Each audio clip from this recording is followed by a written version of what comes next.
Kay Lucas 12:17 na kayo sa dili. Bisan gani ang tanang buhok sa inyong ulo, giihap niya. Busa ayaw ka mo kahadlok. Labaw pa kayo ka mo kili kay sa daghang gagmang langgam. Sa reproteksyon, bisan gani ang tanang buhok sa inyong ulo, atong ulo daw, naihap sa Ginoo.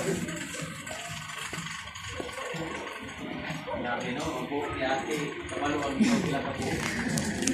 Mga 5 mil siguro ka buhok din. Kabalo ang Ginoo. Na ako pumunta na nakaihap pa ka sa imong buhok. Bisan pag ipaihap na yung buhok, kana mag-ihap, malikog na lang. Malikog na lang, kaya ano, magbalik-balik ang bukas. Inikihap niya. Pero lahi atong Ginoo.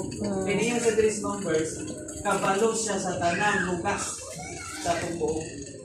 So diyan yung masabtan nga, atong Diyos di ay all-knowing God. Kabalo siya sa tanan atong sitwasyon. Kung nabalaan di sa Ginoo atong buhok, kung pila ka buhok, ang kana panaway yung bulsa na walay sulod. Diba? Kabalaan dyan na sa Ginoo. Kana pag imuang sudan ang bukas na gamay na lang.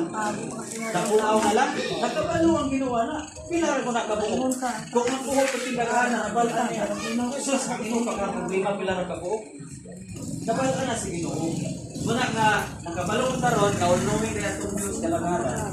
Dapat, mas napiton ta niya.